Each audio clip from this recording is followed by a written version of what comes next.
That's okay. Whatever's clever. Oh, we're live right now, but let me kick us out because this isn't how I do stuff.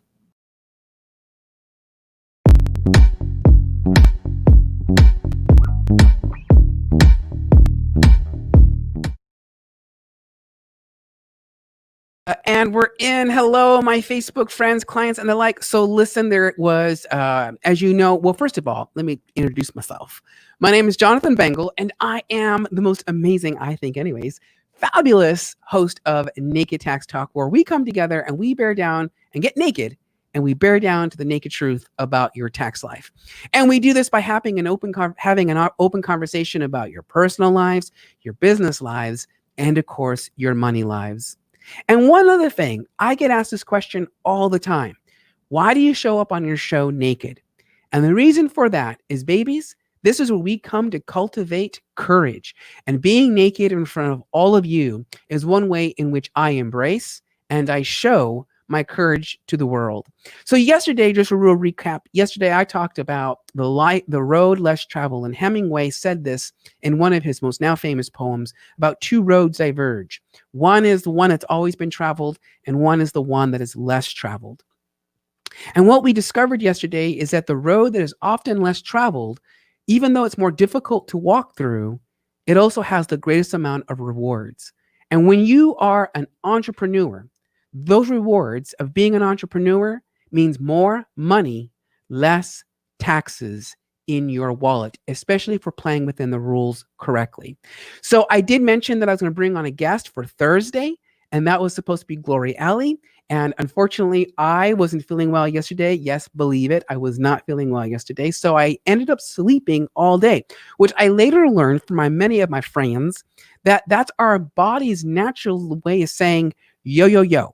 You've been on the ultimate of highs, marketing and talking and growing your business, that your ass needs a day off. And it literally gave me a day off. So I spent the whole day yesterday pretty much sleeping. And it felt really great because now look, lots of energy. So before I go on, I want to go ahead and bring on Glori Alley. I want her to introduce herself, who she is, what she's all about. But listen, gents and ladies out there, she is a woman entrepreneur. She herself has taken herself from going, what do I want to do besides working for somebody, to what I really want to do, and that is to work for herself. So without further ado, Glori, welcome to Naked Tax Talk, baby. Thank you for having me. It didn't take you long to get ready today, did it? No, not at all. I just had to get naked. Yes, well, welcome. So, Glori, tell the world, who are you, and yeah, just introduce yourself. Let us know Sure. what you So do. I'm Gloria Lee, and I worked in corporate America for 19 years, 19, 20 years, maybe a little bit more than that. Okay. I worked in the finance department, and during the presidential election, right, I wanted to do something. I didn't know what to do, and I've always loved to travel. I went to travel and tourism school, and I was like, hey, this is the perfect time to start my blog and at the same time combat Islamophobia. So I combined the two with my experience in business. Wow. And so I started my travel blog back in the presidential election. I can't even remember how long, but that's 4 years ago. Almost 4 years ago. It's coming up. Thank goodness for some, and thank not so goodness for others, depending on what side you're on, right? Oh my gosh. Okay, so you work business, and you said you created this blog traveling, but you also wanted to combat Islamophobia. Mm-hmm. Now, tell us a little bit about that, and what does that mean, especially now in this age where, in just recent weeks, quite honestly, we're finally coming out and talking about this in a very open space. But what has this meant for you as a Muslim woman? So absolutely. So during the presidential election, right after the presidential election, I went to New York City for my first conference that I attended as a travel blogger. And that night or the second night was when the Muslim travel ban was imposed on everyone. Yeah. And so I remember coming back to the hotel room, and I was like, what's happening? And I turned the TV on, and I just sat at the edge of the bed like, this is not happening to us, not in America. Like, this is not happening in America. In other countries, yes, but in America, no. And the phone starts ringing, and my family's calling me, my husband's calling, my children, are you okay? I was like, I'm fine. I'm just going to stay in the hotel. Don't worry about me. I lied. I was so hungry. I said, oh my God, I need to go get something to eat. So I remember praying and saying, God, please protect me when I go out. And before leaving, I turned around, I looked at the TV again, and all of a sudden what I saw was, people running to the airports, all part New York City and in Houston and Texas. They were everywhere, and they were supporting the Muslims, right? And I remember seeing this and saying, oh my gosh, look at all these people that are supporting us, that are shouting for us. And I remember, and this is something that touches me deeply, is I remember one of the imams from New York City that was at the airport, and it was our prayer time. Okay. And so everybody started to pray, and then there was a change. Everybody that was protesting made a circle around the Muslims to be able to pray. Wow. And I can tell you, Jonathan, right there and then, I said, I have never been more prouder to be an American than I am today. And that I was during the presidential, the whole presidential election thingy that happened. But the other story I want to share, because I was so nervous and scared, I didn't know what was going to happen. Yeah. And I'm like, oh my gosh, am I going to take off my scarf? Am I going to keep my scarf on? I don't know what's going to happen because of everything that's happening in the media. So I'm so hungry. So the funny thing is, I start to go out the hotel, and I look back at the person at the registration desk, and I'm like, yeah, I'm gonna get something to eat. Are you hear me? I'm gonna go get something to eat to make sure I come back. If you don't see me come back, call the police or something, because I was nervous. I really was nervous. So I go down and I find a place. It was like a Mediterranean place, and the tables were those high tables, and it was like family style. There wasn't a thing like it was like 4 or 8 people to sit with. Wow. So I remember ordering my food, and I'm like, oh my gosh, I got to sit with somebody. What if they at this time are not happy with me or something? So there was this lady, and I asked her, excuse me, is anybody sitting here? She pulled out the chair. She goes, you are. And so I sat down, and we introduced ourselves. Her name is Mary. And we talked like we knew each other. We talked about everything, children, essential oils. I mean, we talked about everything. So when we were done, I picked up my plate and I said, Mary, thank you so much for having dinner with me. This was really great. I'm so happy that I got to meet you. And we said our goodbyes, and I walked away. And then I hear, Glori, Glori. And I turn around. She's like, Glori, can I give you something? And I was like, okay. My first reaction was like, okay. But then I'm thinking, as I'm walking towards her, what can she possibly give me? We just met. And she goes, Glori, can I give you a hug? Oh. And she hugged me, and we cried, because that's what I needed at that time. And I remember her whispering in her ear, we women, we need to stick together. Mm-hmm. And I will never forget that. And I don't even know if Mary remembers, but I have written about Mary. I speak about Mary everywhere, because to me, Mary was hope. Mary gave me hope. And she is the reason why I continue to work on my travel blog. Wow. Mm-hmm. Mary, listen, if you're watching this at some point, or you stumble upon this at some point. Remember me, Glori? You remember Glori? Travel rocks. Sometimes it's interesting you say that, because, most times during traumatic events, in this case, banning Muslims and whatnot, or, even recently with the murderings of our fellow Black Americans, right?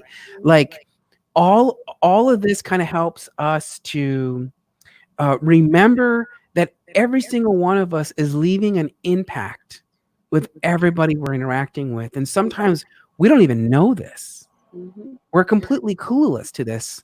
And I'll tell you, one of the things that I always do, because sometimes I am the first Muslim somebody meets, right? And I take that as, if I'm the first Muslim that you meet, I want you to have a good impression of Muslims, right? And I want you to have a good impression of me. I'm always smiling, and people are always like, why are you always smiling?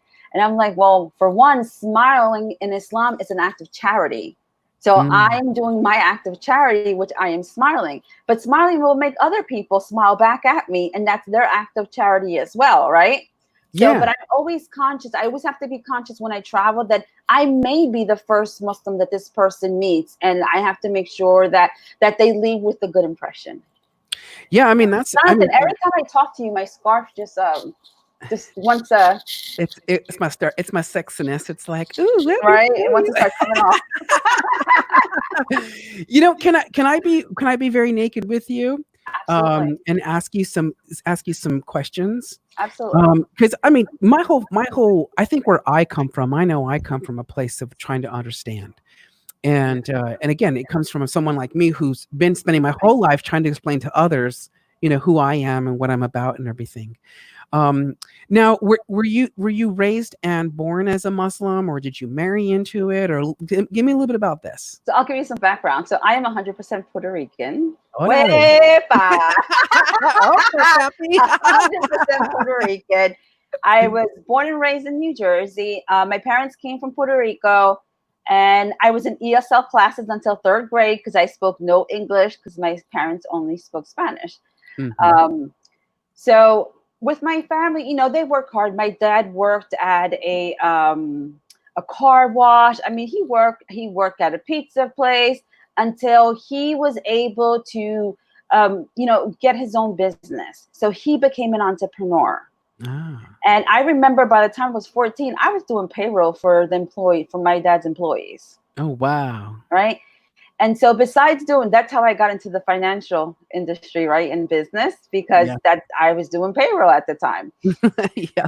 And at the same time, my dad always made sure that we traveled because he worked hard. Like my dad, like we would, if we see him on the weekends, like it would be on Sundays and that's it. My dad worked really, really hard. And so he made sure that we traveled. So my family lived in New York and Brooklyn. So during the summers, we were always either in Brooklyn or in Puerto Rico, and we would go back and forth. Okay. And when we'd get back, like it was four of us, two girls and two boys. So he would either send the boys to Puerto Rico and the girls to New York and vice versa, right? So when we Mhm. got back, we would always have a family vacation, and it was always a road trip. And so he just instilled, and my mom instilled this love of travel for me. So I remember this. I don't know if you guys remember, but do you guys actually remember having a map? Right? Actual, Not GPS, but an actual map. like the kind of maps that you had to get from the gas station when you go to a new state Yes. because you Yes. don't know where the hell you're at. My dad, he used to get us so excited, and he's like, guys, all right, we're gonna map out the road that we're gonna be taking. He'd take out the map, and everybody had a highlighter, and he's like, all right, which way are we gonna go? And then when we figured out how we were gonna travel, we would highlight the road, and then he would let us take turns as the co-pilot as he's driving. So that was so much fun, Oh right? my God. So he instilled that love of travel for me, and also entrepreneurship. Like I didn't think that I was going to become an entrepreneur. I just knew that I loved travel, and I worked in the business, in corporate America.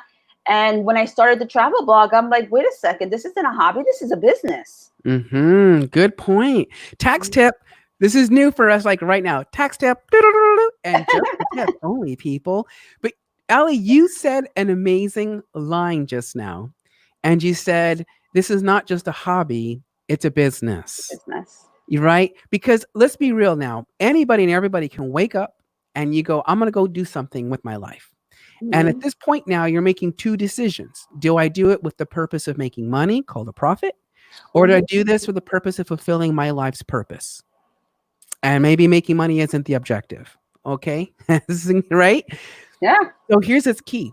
The definition between a hobby and a business is that the hobbyist has no intention of making money. None. Zero. But a business owner has every intention of making money. And this is important because let me ask you, Glori, when you realized that you're going to go ahead and you're going to make this into a business, being a travel blogger, true or false, did you experience business losses in those first years? Absolutely. Absolutely.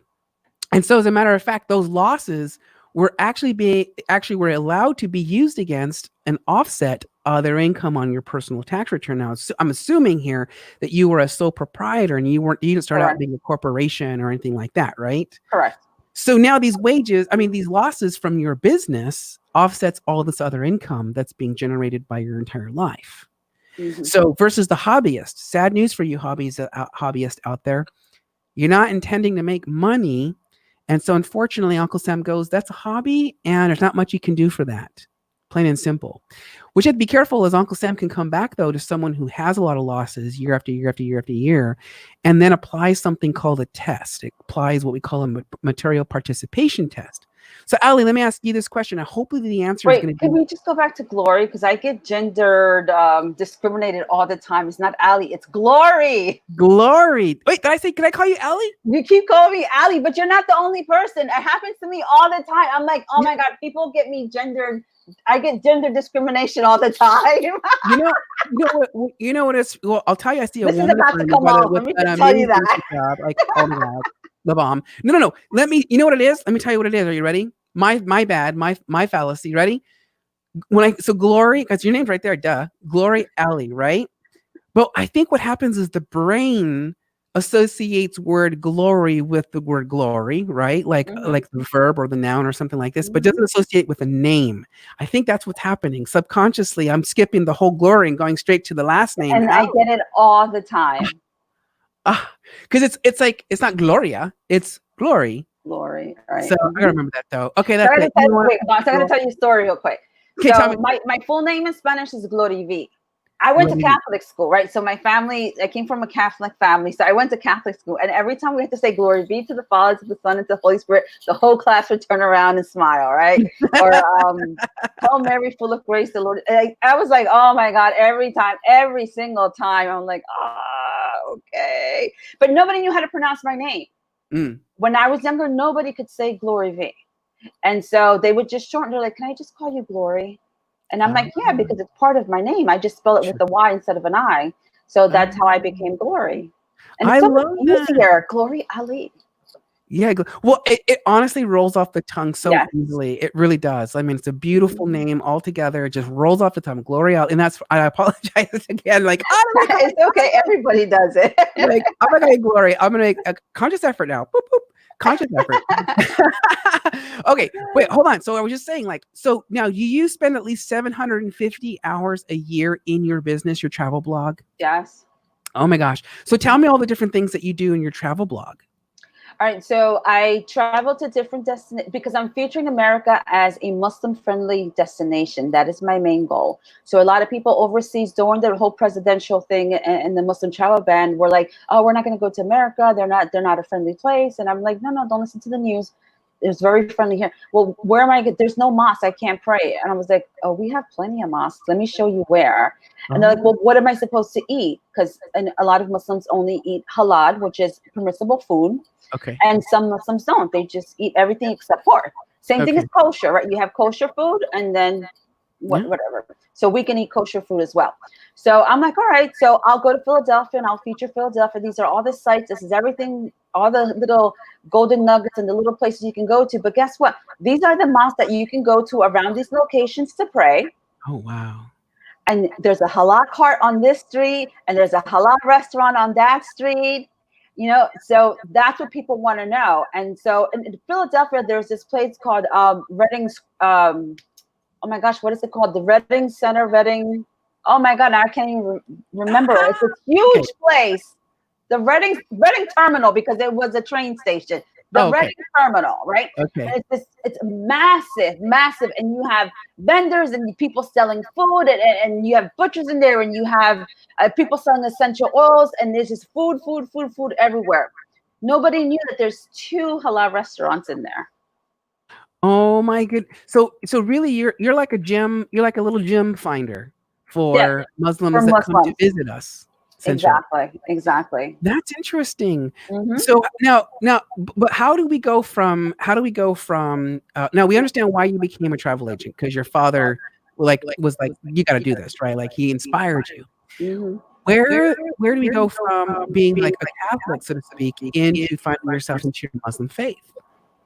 Well, I just had a lot of questions when I was younger. And I remember when I was 10 years old, my dad, because he worked in landscaping, during the winters, he would go to Puerto Rico whenever he had a chance because he wasn't working. So my birthday's in November. So he said, "What do you want me to bring you back for your birthday?" I told you this is coming off every time, every single time with you. Nobody else that this happened with you. Oh my goodness. Okay. Let me just hold on to it right here. Just you make a little clip. Wait, I may just have to clip it right here where you'll never know what this is. Yeah, it's a clip. Well, and I do There have we go. There we go. Yeah, and it's green. Check it out. And it actually color matches. They can actually work. So And I mean, funny. that is actually a question I have. And again, I am asking you out of my own ignorance, so to speak. Yes. So I But had a lot of questions growing up. And at 10 years old, my dad asked me, what do you want for your birthday? And I said, Dad, bring me back a Bible. He said, a Bible? My 10-year-old wants a Bible? And I was like, yeah. So I was always looking for God, you know? And so the Bible, I knew how to speak Spanish because I was taking ESL classes. I didn't know how to write Spanish. Oh, yes, of course, because you would have been young. You would just have been speaking it. You wouldn't have been writing or reading it. Exactly. So my Bible is how I learned to write Spanish. Oh, So wow. I would read the Bible, and when I wrote letters to my cousins in Puerto Rico, I would, it's like, okay, I know this word, and I keep reading it, and the Bible was in Spanish. Yeah. And I would keep reading it until I found the word, and I knew how to spell the word. So Oh, my and I gosh. still have the Bible. Wow. So the Bible is 40 years old. I think we call that like sight. I forget. Well, so mind you, I have a master's in education, but it's in secondary education. So meaning the kids already know how to read and write for the most part. But if I recall though about reading, that I believe it's like sight memorization. Like you're using phonics. Yeah. Yes. So you're sounding it out, and then Yes. you're looking at that word, and you're slowly connecting the dots together. I think if my mom's watching the show, she's one of my super fans. And if I'm correct, my mom, she also speaks Spanish. Es la razón que yo hablo español también, pero nomás con la familia. Con nosotros, con otras personas, no mucho. Pero entonces, my mother also speaks Spanish, of course. She's a first generation American and Mexican American. And if I'm correct, and Mom, you feel free to comment because I read your comments just so you know. But I believe she actually was learning how to write and read in Spanish also because she's also reading and writing, and she attends church services in Spanish. So that makes perfect sense, like what you're saying. So you learn how to read and write Spanish by reading basically the Bible and teaching you, of course, amazing words. Oh my goodness. Yes. And then, so I just had a lot of questions about what was in the Bible and what we're being taught. Because I went to Catholic school, what we're being taught in Catholic school. And my dad was like, oh my gosh, he was so proud that I had questions that the priest wouldn't answer and the nuns, I would get in trouble for. So, and then after high school, I would go and visit different churches because I just always, I was always looking for God. And when I found Islam, all of my questions were answered in Islam. And so I was really, really nervous to tell my dad. Out of everybody, I was nervous to tell my dad that I had converted over to Islam. That was your own coming out, basically. Yes. I was really nervous. I was so scared. And I had already reverted over to Islam. And I was like, oh my gosh, how am I going to tell my dad? Like, it made me sick to my stomach. What is he going to say? So I remember on the phone calling him, and I was like, okay, this is it. I'm going to do it. And I did that. How many phone calls? And I never did. Yes. I've come out. Don't forget. So I finally got enough nerve and like, just get over it because I'm like sick to my stomach. I'm going to be sick forever if I don't get this out. So I said, Dad, I reverted over to Islam. And he's like, all right, let me ask you something. He goes, ¿Quién es Allah? Who's Allah? And I said, Dad, how do you say God in Spanish? He's like, Dios. I said, the Arabic word for God is Allah in Arabic. He's like, oh, okay. He's like, do you believe in Jesus? And I was like, Dad, if we don't believe in Jesus, we can't be Muslims. Oh, wow. And then he goes, okay, do you believe in the Virgin Mary? I said, Dad, the Virgin Mary is the woman most mentioned in the Quran. Wow. And that's just giving me chills. And he said, then it doesn't matter what religion you are. We worship the same God. Wow. And I just like fell down into tears. Oh. And I have the most supportive family. My grandmother, when I told her, started making me scarves, and she was telling me when she was growing up, you had to cover your head to walk into the church. Oh, wow. And I have family members that are Pentecostal or different religion, and they also cover their hairs when they walk into the church. So that wasn't anything different to them, except for my scarves are very fabulous. I know they're all I know fabulous. you like I love them every them. single time. I just love them. And so that's interesting that what you said was powerful. I mean, like honestly, it gave me chills. So let me back up for just a sec. Let's rewind. Okay. Once again, so dad asks you, God, right? And rephrase that again because he says to you, what is this? And what you said to him, what do you say? What's God He for in said, Spanish? "¿Quién es Allah? Who is God?" Who is God? And I said, Allah, God, Dad, how do you say God in Spanish? And he said, Dios. I said, the Arabic word for God is Allah. That's beautiful because right there you're saying to everybody who, by the way, who's listening to this, because I have a billion questions, because I will be the first to admit that I'm unaware that I have a whole bunch of Muslim friends, and I've never been able to ask questions because I don't really have that opportunity per se. I hope you don't mind if I'm putting you on the spot. Oh no, absolutely. But I'm naked. I love it. This is what it's about. So by the way, it says, I mean, just like wowzers. So you're saying, look, just because the name that it's imputed upon a higher being that we believe upon does not change the merit of that higher being, Exactly. right? So God, Allah, Dios, Dieu, all these different words, right? It all pointing back to the same magnificent universe that it is. Correct. And then the second phrase you said was, do you believe in Jesus? Yes. And your response back was solid. And you said, you cannot be a Muslim if you don't believe in Jesus. And that right there for a lot of, I can only imagine. And by the way, I'm speaking at this point now as a Christian boy who grew up in that Baptist Pentecostal type household. And my mother actually was, we would call her, I was what we call your captured audience for an hour every day during discipline, which of course always came back to God and the importance of God and the things that, so always very much about God. And so I can say that when you say, if you don't believe in Jesus, then one cannot be a Muslim. If you don't believe in Jesus, theoretically, one cannot be a Christian, right? So again, you're also reiterating the fact that nothing's changed. Because I think here's the philosophy. Are you ready for it? I'm going to be the first to admit this because this is my ignorance speaking before you and I had this conversation. So I apologize in advance. But my ignorance would have thought to myself, okay, so I get the idea Muslims have Allah, right? Like, okay, yep, that translates. But I personally, too, just up to a few seconds ago, thought, well, maybe you don't believe in Jesus either. And yet you are stripping away that falsity, that false belief from someone like myself who, out of my own ignorance, thought, well, you guys don't have, because I know you guys have a prophet, correct? Yes, Prophet Muhammad. We have Prophet Muhammad. And so where do people, okay, let me ask again, where do non-Muslim believers get confused? Because that's what I'm thinking is the confusion. To me, I see it as non-Muslims think that we worship Prophet Muhammad. Got it. We don't worship Prophet Muhammad. We don't worship Jesus. We worship God. Straight to the cookie. Right. We worship God.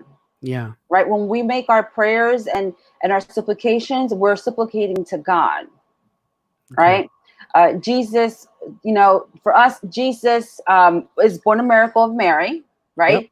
Yep. And that was one of my questions when I was growing up and going to Catholic school was like, if Adam is the son of God, why, if Jesus is the son of God, why isn't Adam the son of God if he was the first man that he made? And I used to get in trouble all the time. Like, why would Jesus be the son of God when Adam was made out of fire and clay?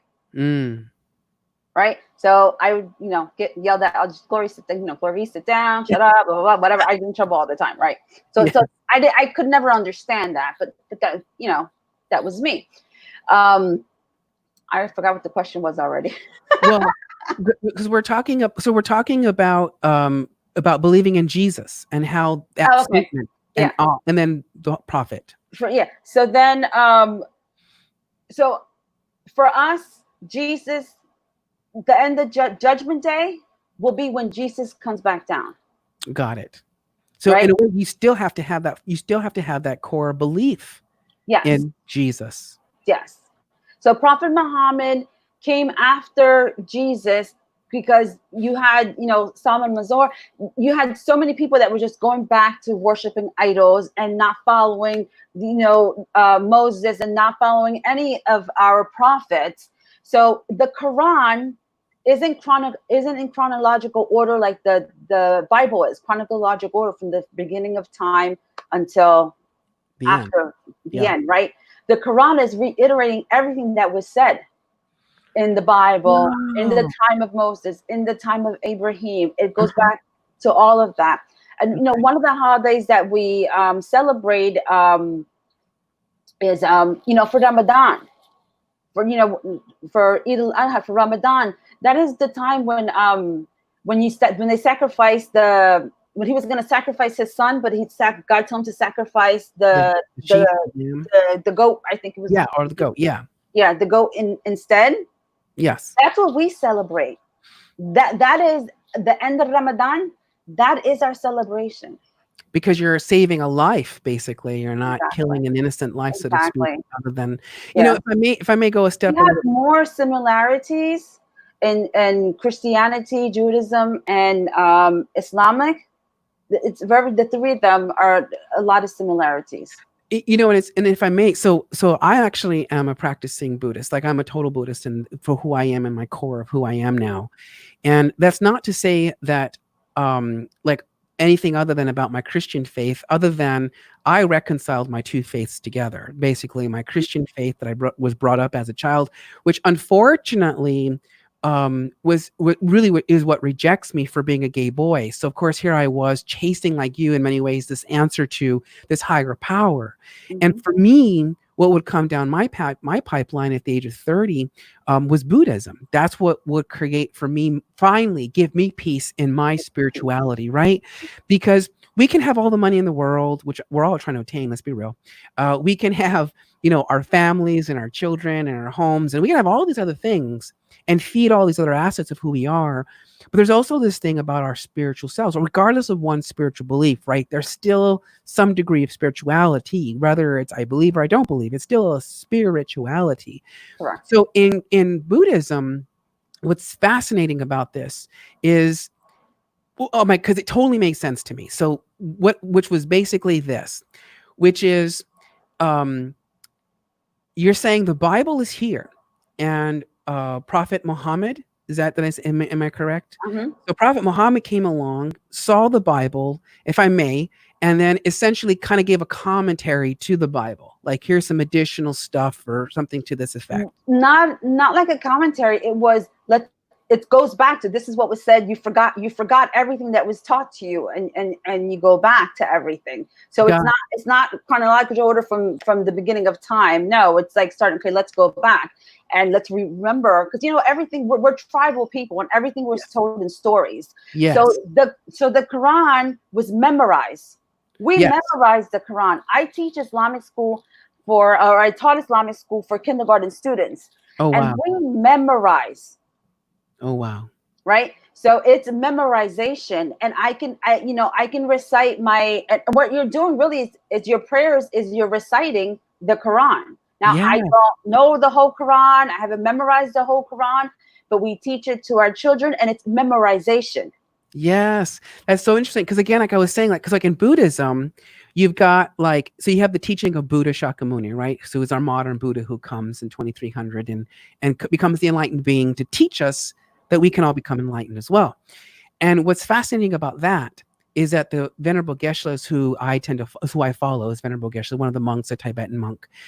And he essentially he takes what we've been taught, right? What Buddha taught, and essentially not only reiterates the teaching of Buddha, but he also gives his additional, and on top of that, right?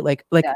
These are the five ways of giving. And inside the 5 ways of giving are this, and this, and this. Yes. And then what I find fascinating is that also in my meditations and in the classes, because I was actually in the teacher foundation program of the Kadampa Meditations Temple Centers. And so, of course, what are they having us do?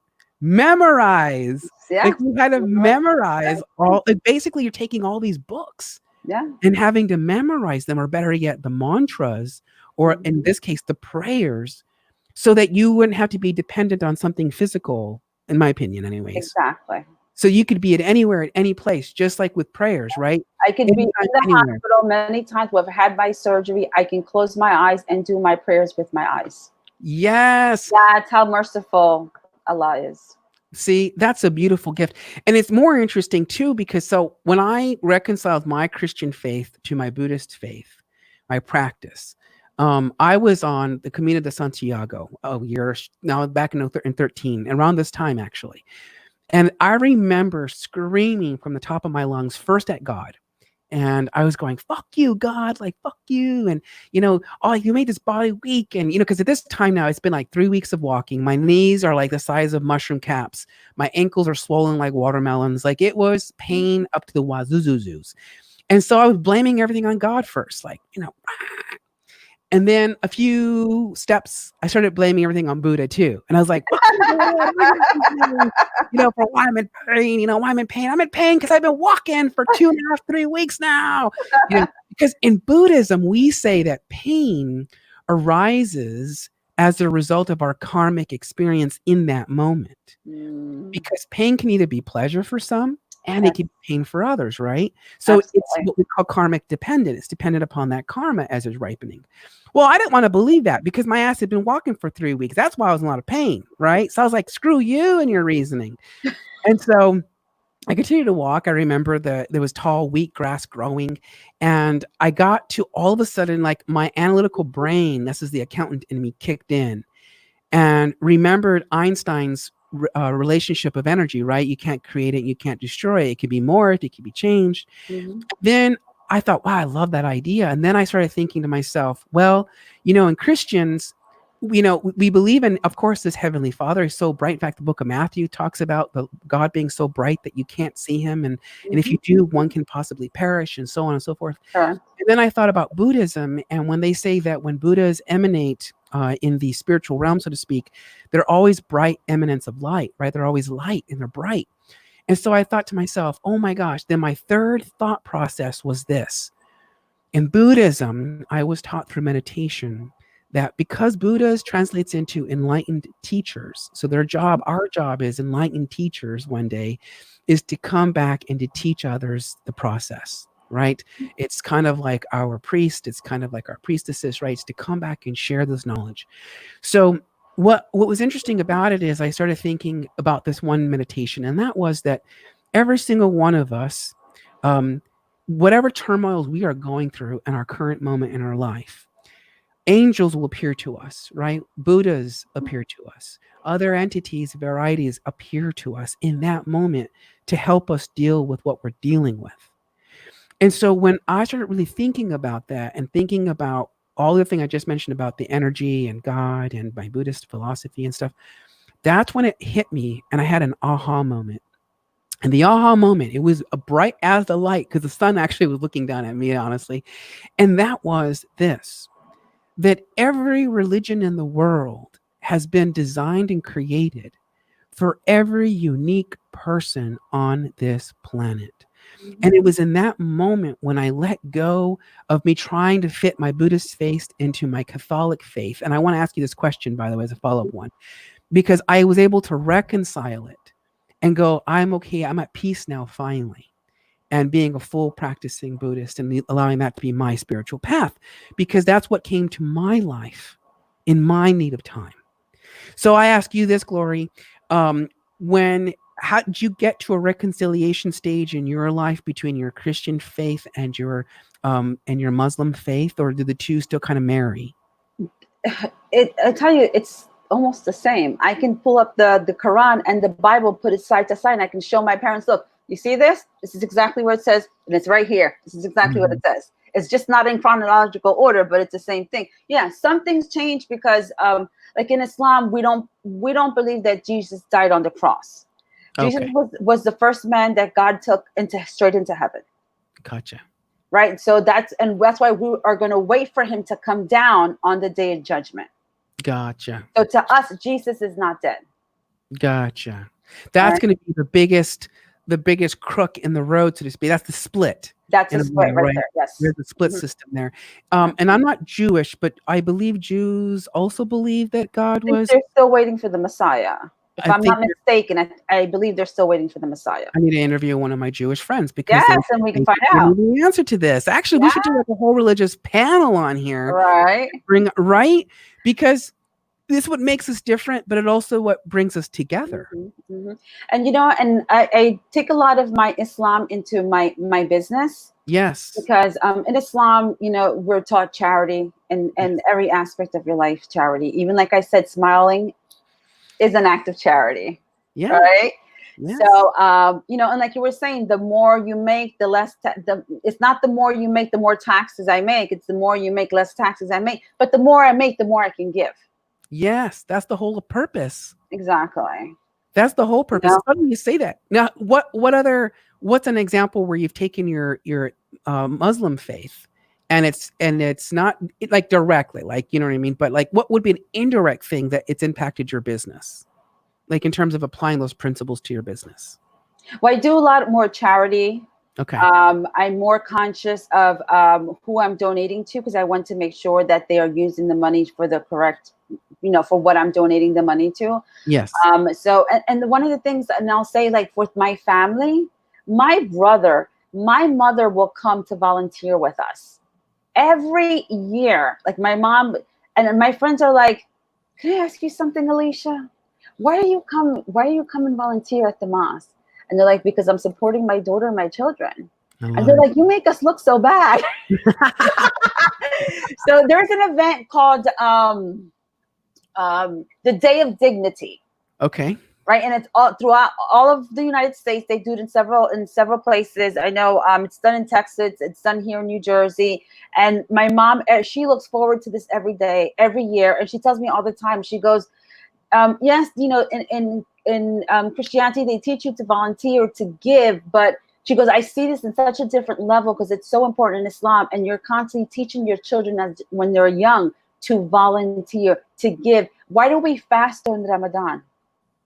We fast for 30 days, no drinking, no sex, no intimacy, no nothing, no backbiting, no lying, no cheating from sunrise to sunset so that we know what it feels like to be hungry.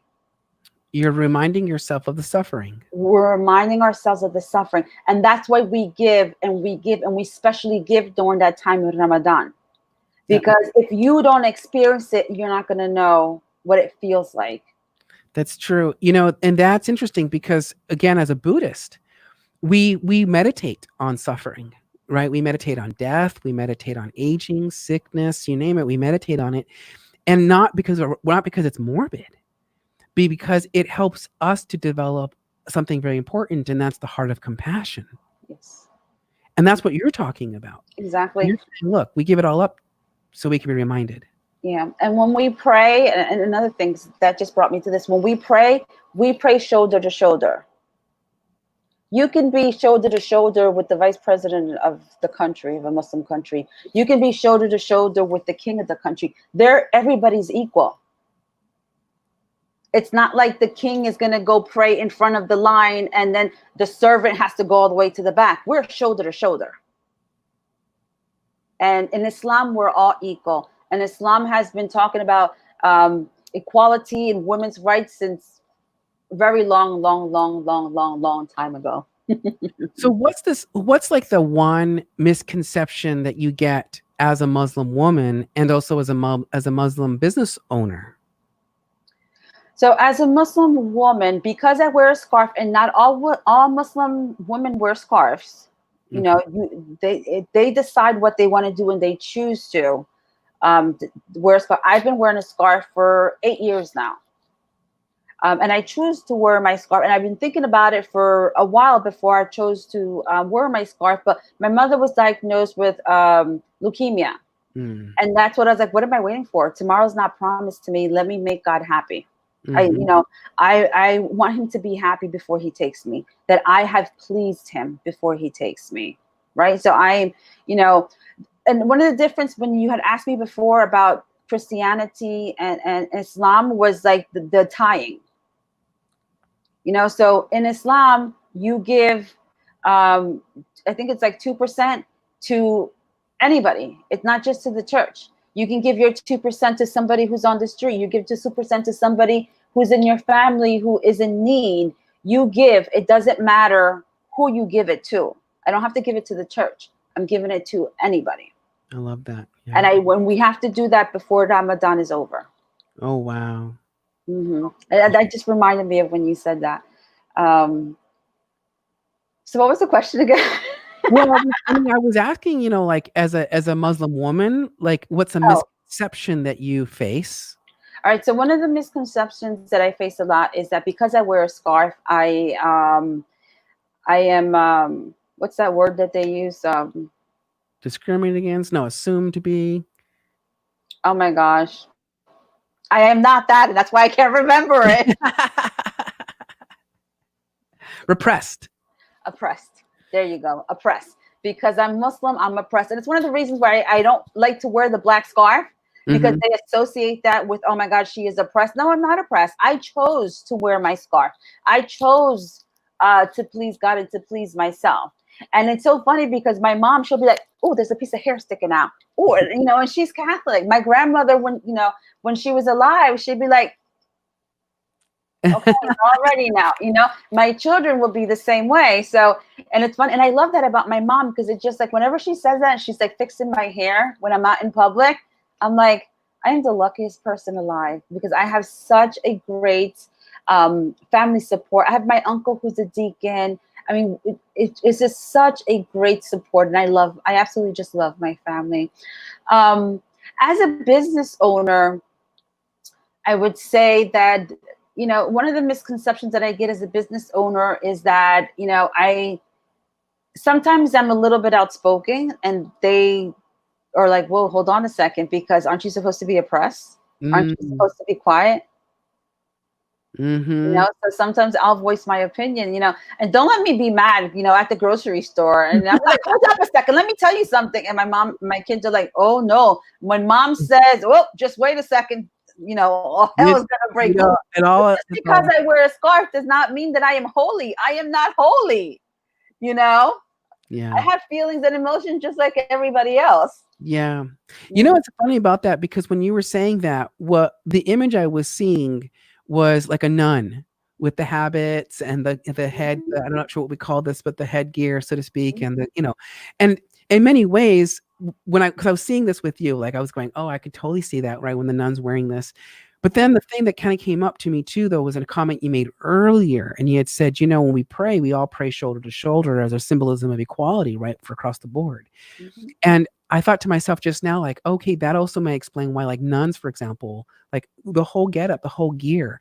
It's I think this is important because, again, someone like me who likes to question a lot of things, first of all, but secondly, I personally believe I have a fairly open mind, because I want to know. I'm just curious, and it's like, if there's anything I can say is that in this world, I'm in no one to talk about anything or anyone or anything like that, because I've been down this road many damn times. So now, how has it gone for you to combat Islamophobia as it relates to travel? Like, where are there instances where you've had to truly take that moment? Because there's a question here, and the question I think is knowing that you're a travel blogger to combat Islamophobia. What do you think, though, was one of your main purposes why you were brought to this universe? Oh, that's a good question. So I'll say this. I'm a fighter for the underdog. I've always been a fighter for the underdog. And I am a giver. I am someone that's always helping, and I want people to know that they have support no matter what it is. I want people to know that there is always a place for them, right? It doesn't matter who we are, where we are in life, what stage in our business we're at, or anything like that. And I tell my children this all the time: we're all equal. And we have to always remember that. So to me, I believe that I was brought into this world to for me right now, I would say that it'd be to let people know about like how I am a Muslim, but you know, it's all equal with all different religions. I am okay. You know, you're not gonna, if you're gonna throw a pig at me, I'm not gonna die. Like, oh my God, you threw a pig. I'd be like, you better pick that up. You know, like that's not Like, gonna oh, offend hell me. no. And people have that misconception, like, ooh, I'm gonna, put some bacon in here or something like that. But I have to tell you this. From the moment I started wearing my headscarf, my hijab, I've never talked more to strangers in my life Yep. because they go out of their way to hold the door for me, to have a conversation with me, to tell me how sorry they are about, the Muslim travel ban, or how, we don't stand with the president and we're so sorry that you're experiencing this. I have never, ever, ever talked to more people than I've ever had when I wasn't wearing my scarf. Wow. Wow. I mean, because I'll tell you what I see. What I see is a woman who was brought here. I'm relaying this information. But what I see here is a woman that was brought here to, first of all, experience a Christian faith, which is the majority of what we here in America. Let's be real. It's the majority of religion is Christianity. To experience that as a Latina as well. On top of that, right? Let's not forget that part That's too, right. Yes. right? Who is a CEO of your travel blog company, right? So now you have to face that too. And then you would later discover Islam on your own accord. Yes. And to me, that's really powerful, because what it says to me is what you just said a minute ago. And that is that maybe perhaps we're brought here to be an ambassador of what is possible. What is possible. Oh, I like the way you word that. Yes, You are an absolutely. ambassador to show people what's possible. Mm-hmm. Because, again, I can relate to you on that level of being a Christian boy, having that upbringing, having that foundation, and then seeing all the correlations in Buddhism as well. I mean, all the time, I'm always seeing correlations all the time, right? Mm-hmm. And now having a Buddhist practice, and also having a family who, of course, are hardcore Christians, credits to them, Yeah. who still come out and say, you're amazing, you're beautiful, like you're still doing the right things, right? I love that. I love that. We have great support. And I wish everybody had that. It doesn't happen to us all. Correct. But I will say that I think that's probably maybe one reason why you're brought here, because what I love about what you're saying is that you're highlighting maybe companies, I would imagine you are, destinations for people that people wouldn't even know existed. So, like, out of curiosity, what was a city? Have you been to a city or a state where you didn't think you would find a Muslim accepting population, but you were proven to be wrong? Yes. Was there a time? Yes. I went to Huntsville, Alabama. Okay. All right. And that was like after the elections, and I was so scared out of my mind. Should I go to Huntsville? I shouldn't go to Huntsville. Like, oh my gosh, that's a red state. Like, should I go? I shouldn't go. I was so nervous. And I had a friend that I was speaking to at the time, and we had conversations back. She's like, well, you're not going to know if you don't try, so just go. So I got there, and sorry, I'm going to walk alone. God, please be with me. I'm going to walk around downtown, and someone comes out of the bank, and she's like, oh my God, I love your hijab. And I was like, she didn't say I love your headscarf. She goes, oh, I love your hijab. I was like, thank you. I was like, oh my God, right there and then, God said here, Yep. And then did the whole travel event thing. And the next day I went to go get coffee, and there was this like this storage place that was converted into stores. It was a storage unit, like a whole bunch of storage units converted into stores. Okay. So I walk in there, and before walking in, there was an alleyway with a whole bunch of street drawings and stuff like that. And I'm taking pictures. I'm like, oh my gosh, this is so nice. I'm posting it all over social media. I'm getting picked up by the news in the social media. They even came out to a restaurant I was at to talk to me, right? Because they got this Muslim woman in Huntsville, Alabama. So anyway, so I walk into this storage place that stores, and I'm like, oh my God, isn't that the same picture that's out on the wall? She's like, oh yeah, my daughter drew that. And I was like, oh, so where are you from? She's like, oh, I'm Lebanese. I was like, you're Lebanese? Like what? So come to find out that in Huntsville, because this NASA is there, they have like 99% diversity. Wow. I couldn't believe it.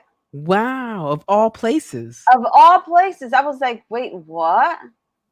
Wow. That totally blew my mind. I had so much fun. I went to, was able to go see NASA. I saw parts of the spaceship that's going to be sent up to Mars. It was just amazing. But truly, I never thought I was just so scared, and I was paranoid because I didn't know what to expect. I didn't know what was going to happen. And this was the total opposite. That is like, it's moments like that in our lives, right? Where we anticipate something and all of a sudden not the opposite, like the opposite occurs.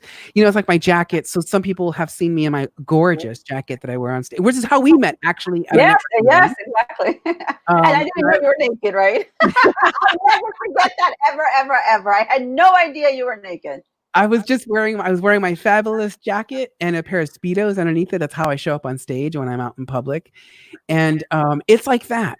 Again, I'm Glori. I am like relating to your girlfriend right now, because when I put on my jacket for the first time almost a year ago now, I was definitely afraid to walk out of that jacket store wearing it. And I was truly afraid that I was going to be teased and mocked and everything, like all the typical stuff. And every time, I swear, I put that jacket on, I get nothing but compliments. I get nothing but you're amazing, all that stuff.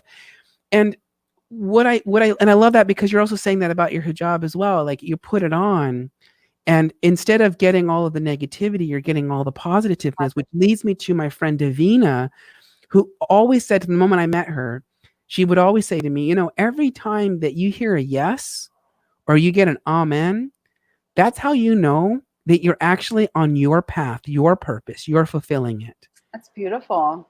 Right? So like, I got to give her credit for that. Because if you think about it for a moment, every time you put on your hijab, is that how we say it? Yes. Mm-hmm. Every time you put it on and someone affirms and they give you compliments, or they approach you, whatever, that will be, I hope this is a great little message. Like, it's the yes and the amen. You're like, yes, baby, I am doing it. You know what I mean? Each time I put on my fabulous coat. And I have to tell you, like, I recently took a trip to Puerto Rico in November, and it had been 18 years since I've been there. But, I talked to them, we FaceTime, whatever, but it had been 18 years. And I was very, very nervous. And I said, I'm not going to go unless my dad is there. Because, we're from the mountains in Puerto Rico, in the center of the country. And I was definitely afraid. Now, my dad's family, I was more afraid of my dad's family than everything, because they're very religious and everything. But they're so open and so welcoming. And I remember visiting my aunt in Utuado, which is the town that we're from. And I was so scared, like, what are they going to say? What are they going to think? Because they're a very religious family. And when I got there, they had the food, especially, make sure that there was no pork in the food, that there was no ham, and they were just so loving and hugging, and we were so happy to see you, and please come back. And I was Glori. It's Glori. It's the same old Glori. Glori hasn't changed. And they didn't see me as a different person. Right. And I was so blessed and so happy. And I was like, man, I was holding myself back. It was me, the reason why I didn't go back, because I thought I was going to get a lot of looks and a lot of judgment, and I was scared. Oh my God. Again, another key phrase. I was holding myself back. Mm-hmm. That is the biggest undoer we can do to ourselves.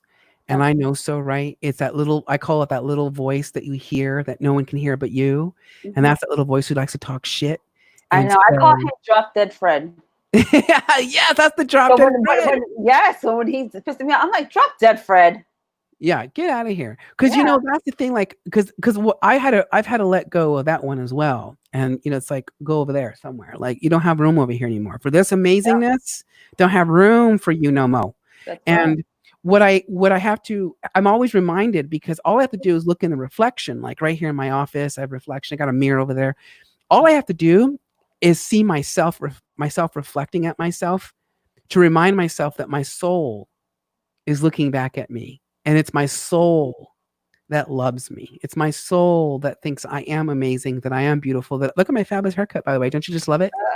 Nice. Oh wow. Wait, turn it to the side. I was like, I ain't gonna let COVID stop me and get my hair done. So I go in there, I'm all like laced up with like, protection up the wazoo. She's laughing at me. I'm like, I ain't taking no You're risk. like in a hazmat suit. Cut the hair. The only thing that was exposed is like the head. Like you can like cut the hair. Oh my God, it's so crazy. You're like, go ahead, cut the hair. Look, I've been socially distancing for a long time. You just didn't know it. I had this down pat for years ago. But it's so true. We unfortunately are the greatest culprits of self-destruction. And then, I would hear this from coaches and speakers and stuff, and I never understood what that meant. Now I do. It's that drop dead Fred. It's the little thing you hear that likes to, say shit to you, and you got to ignore it and push it out of the way. By the way, my mom has been commenting like my mom has been commenting. I want to let you know that she's been yesing and amening you, by the way, Glori, like the whole time. What's mom's name? You never My told mom's me. name is Yoli. Yoli, hi Yoli, ¿cómo estás? Yeah, I'm going to bring up her comment right here. And she did say something earlier, and she said, you're right. Our Heavenly Father is how we start the prayer, right? Yes. So she's, of course, acknowledging, of course, that you're coming back to the one singularity point. Mm-hmm. But yeah, she's just saying, yes, true. She's like, she's all on board. She's giving us. I gotta meet you. My mom, one day I'm going to have her as my guest. Mom, one day I'm going to have you as my guest. And my mom is one. Remember that, Mom. Yeah, remember it. Do it. Because my mom, I now understand that my mom has probably in my opinion, one of the strongest connections to God. And she'll tell the world when she comes on my show, her strength with God. And it's really, really tight. Like they have a tight knit. And one day I was going through some issues a few months ago, and I called her up, and I go like, and by the way, the world should know that, when I talk about my story, I talk about the past and what we had to go through, but we had to become who we are. And my mom's and my relationship, I had always been really close and very close. And I think, my own perspective, my mom says, by the way, nice to know you, is that my own perspective, of course, was I was dealing my own traumatic life coming out, and, the list goes on. And my mom, blessings to her, because she was, I'm sure, and one day we're going to talk about this openly, had her own, I'm sure, issues around all of that too, right? As a mother, I can only imagine the confusion and everything else that can go with that. So needless to say, we've always been on this like, weird relationship of sorts, but not to the point where we obviously hate each other or anything like that, right? So my mom and I, we've had some amazing moments. God gave us this amazing time a year ago to lift a lot of what I call self-preserved guilt and remove a lot of that, right? And of course, my mom helped me with a lot of that movement. So I call her a few months ago, and I'm like, my mom, she'll remember this. So I call her up and I go, Mom, I need you to talk to God directly. Like I need a direct transmission to God, right? Because like speed dial. She's got him on speed dial. I think it's like GGG, like boom, boom, boom, right? Like she's got it down. So I said, Mom, I need your prayers. And of course she says to me, do you go to church? And I'm like, irrelevant to the question. Like, I just need God right now, right? Like I need you to talk to God. So right away, my mom, she's brilliant. She goes straight into prayer and starts calling on God and praying and stuff. And in the prayer, what she said, because I shared with her what was going on, and what she had said when she was praying to God actually hit me in the heart. And I started listening to what she was saying. And again, this is my mother speaking to God on behalf. You're gonna make me cry, and I don't even know what you're gonna say. I'm already tearing up.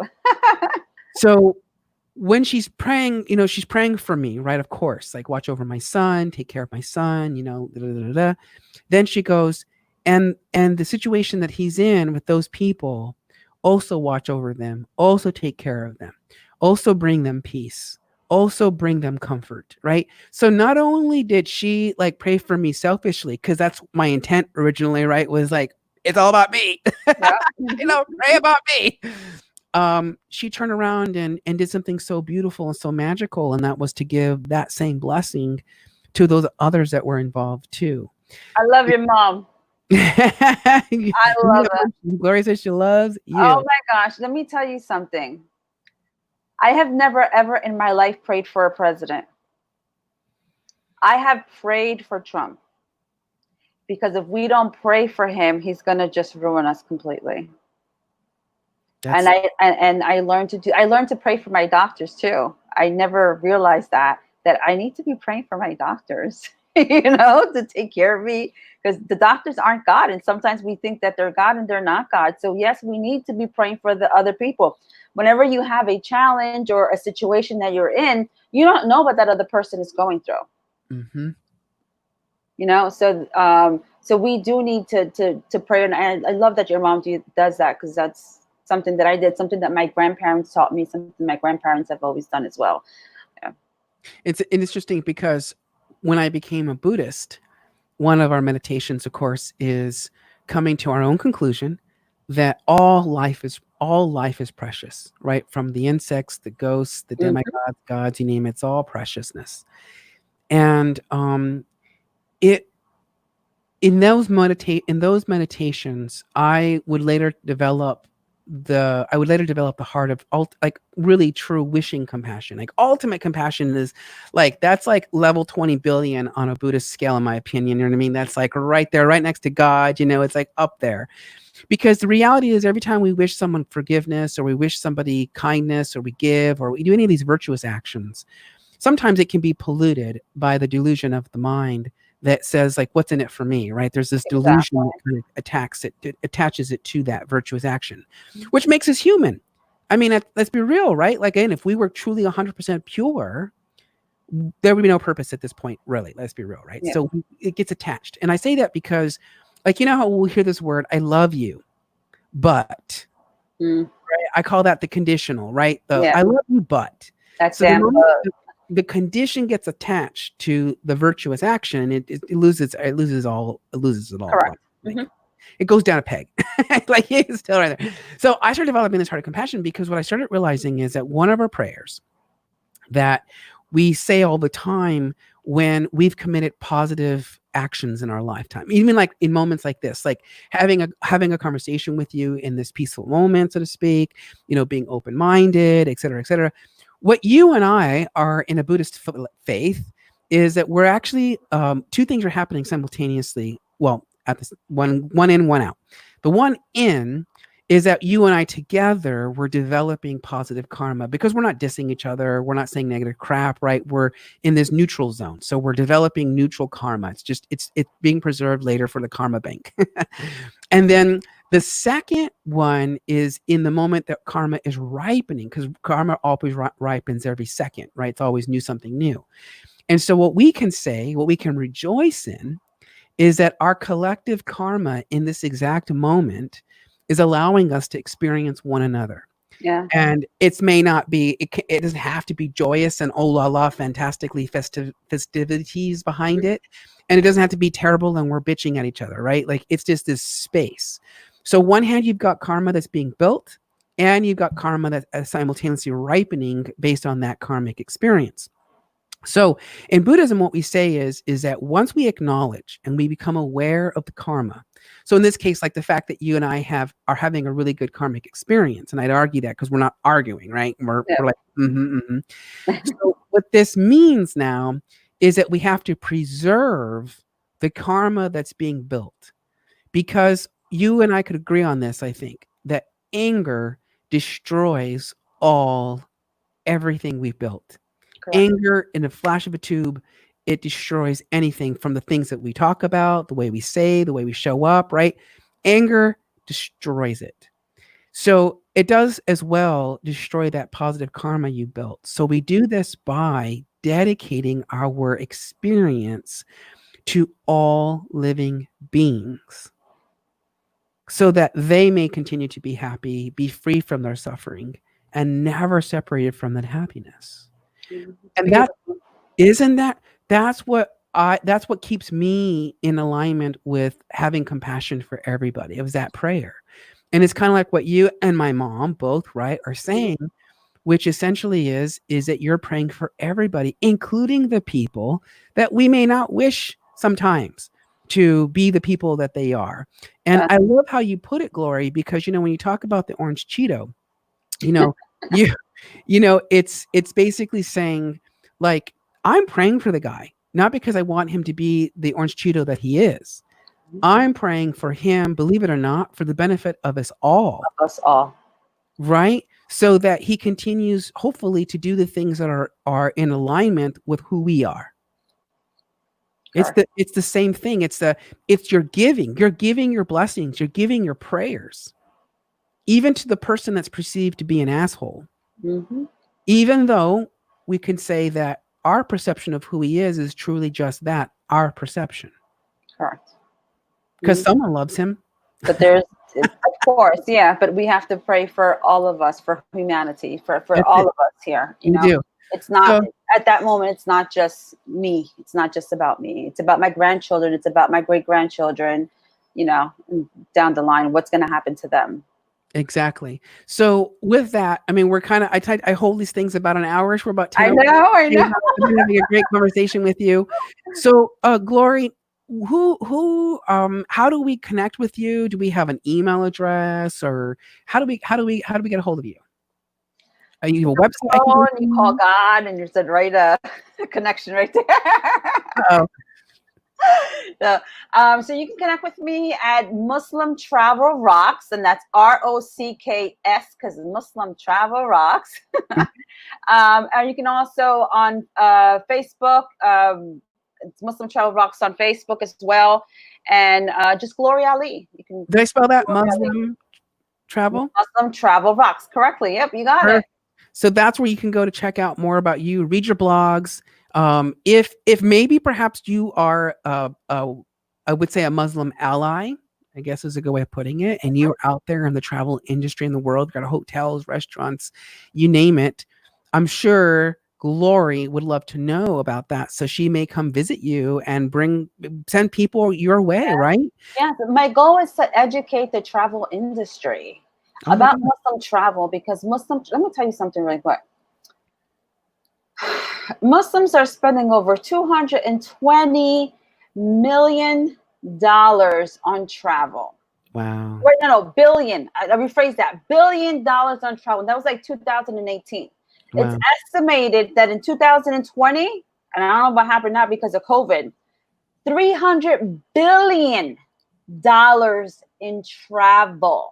Why is America not saying that's why aren't you targeting the Muslims this way, right? Why aren't you saying, hey, come over here, spend your money here, right? Because we travel longer, usually longer than 2 weeks, a month. We travel with our family. Why would you not want our travel spend money? Right. So my goal is to educate the travel industry on the travel spend, the Muslim travel spend. And here's the thing. So here's a quick tax tip, and then we got to cut this show. Yeah. And just a tip. So here's a tax tip for you. If people come to your destination with a business purpose behind it, that becomes a tax incentive to the business owner, right, to come out and spend their money, because in a way, Uncle Sam here in the United States anyways, will, what I call subsidize is the word we use, subsidize that travel cost, because we get to deduct that from my total income. And here's the golden tip. And this is why, for the fools out there that only watch my show for like 6 minutes, are going to miss out on the tip. Here comes the tip, Glori. Are you ready for this? I'm ready. Go ahead. Here comes, baby. So let's say, for example, give me a Muslim-friendly city to visit for business. Philadelphia. Beautiful. I come as a Muslim business owner to Philadelphia, and I'm going to attend a Muslim business expo. All right. And it typically goes from Friday. Let's say it starts Wednesday and it ends on Friday. All right. So as a business owner, I'm going to go there. I can either go there Tuesday, stay all the way through Friday, right? That Tuesday, I spend the whole day going to the museum, seeing the Liberty Bell, doing all kinds of fun stuff. Uncle Sam is still going to say that's part of your travel, which means I still get to deduct it as part of my travel, even though I was there for 1 day. If I stay for the weekend, Saturday, Sunday, right, I still have the potential to claim the whole thing off as a business-related expense, even though I get 2 free days that I get to go do whatever I want to go do, right? Correct. Now, let's say, though, that my mom lives in Philadelphia. My mom actually lives in South Texas, but I digress. And so I now go there for the whole week. So I get there Tuesday, right? Because I'm going to stay for Wednesday through Friday. I hang out with my mom Saturday, Sunday, Monday, and Tuesday. Uncle Sam goes, guess what? You now get to deduct that whole business cost, but you have to split it into the percentage now between what was business related and what was personal. Mhm. That's a fabulous thing because my business gets to really pay for me to go and spend time not only to develop business, but to some degree spend time with family Yep. or hang out. Yep, absolutely. Tax tip 2 is Oh, we got 2 tips. if you have an employee like I do, I have a full-time staff member. She's my director. One way in which we can compensate our employees instead of having to pay them on a W-2 wage, which we do, but another way to add compensation is I pay for her to attend with me all of my workshops. So she gets all the educational training like I do. Good night, Mom. She gets all the travel, right? So I pay for her hotel, her flights, the rental cars, the taxis. If I purposely spend a day, maybe 2 days at different amusement parks or different museums, and I have her with me, right? Business pays for it all because she's there with me as a team member. We're there to build up the team. We're there to talk business. And we usually do talk. We do talk shop when you're with your employees. This is what you do. Yeah. Mm-hmm. So Uncle Sam recognizes that. So you're doing that while you're going down the roller coaster. Oh my God. Talk about that. So I hope Paige doesn't mind. It's gonna be like, technically we should break this into 2 episodes, but Paige and I, we went to Orlando 2 years ago for a tax conference. And they gave us the whole oh gosh, what's the name of that amusement park where they make movies? I forget what it's called. Universal Studios. And so there's this like roller coaster, right? And she won't get on it, but I would, because I'm like, hell yeah, get me on that thing, So we go, whatever. So I'm like, get up here and do it. As your boss, I'm like ordering you to get up here, So she's like, I don't know. And I said, this is how we overcome our fears, especially when it comes to like dealing with taxes. Now get on the roller coaster. So she gets on the roller coaster and she's like, for the record, I'm not afraid of them, but I'm gonna get on this roller coaster anyways. But we had a lot of fun. So the whole point about this is that if I bring an employee with me, like I did with Paige, is I get to say, look, here's what's going to cost us to go on this trip. And I think that particular one, all inclusive, was up there in like the $4,000 range, $5,000 range, right? But I spell it out. Here's all the things that you're going to do with me or by yourself, whatever. And I told her this, I can do 2 things. I can give you a bonus for $4,000, but Uncle Sam's going to take $2,000 of that right off the bat. Correct. So you're going to go home and you're going to spend $2,000. Mm-hmm. Or like I said earlier, you can come with me to this amazing adventure, go learn some tax law at the same time, and she did. And of course, you're going to spend time with me and we're going to go see amusement parks and do, right? She now gets basically $4,000 completely non-taxable to her. It's a win for me, the business owner, because now I don't have to pay taxes on that either, right? Correct. And I still get to deduct it as a business owner, which means I end up paying less taxes, all for the benefit of taking my employee and giving them the time of their life. I like that tip. So there you have it. That's the tax tip, just the tip. So with that, Glori, listen, if you would like to get on her list, you like to communicate with her, you like to get talking with her, you want to highlight maybe your areas of destinations, you're a Muslim ally, you now know where to go. MuslimTravelRocks.com. Glori Alley, you are this amazing CEO of your business, and a woman owned as well, of course. And minority across the board, as we just had a wonderful hour and 18-minute conversation about. And I've had a great time. So thank you for being on my show. It was so much fun. And before I get out of here, I want to give a big shout out, big thank you to all of my viewers, to my clients, to my friends who support me and who watch me. I want to give a big shout out to 2 sponsors. The first sponsor I want to give a big shout out to is JB Financial. That's my first company. Without JB Financial, I could not come out here and shed this beautiful message about everything that we do. And I also want to give a big shout out to the American Institute of Certified Tax Planners and Coaches, because without them, I would never have started the process to radically change my life. So with that, if I may, in closing, also dedicate today's experience to all living beings. May you all be happy. May you all be free from suffering, and may you all never be separated from your happiness. It's beautiful. Thank you. Thank you so much, Glori, for being here. And I really appreciate you as being my guest. Thank you for having me. It was so much fun. Thank you. And now we sign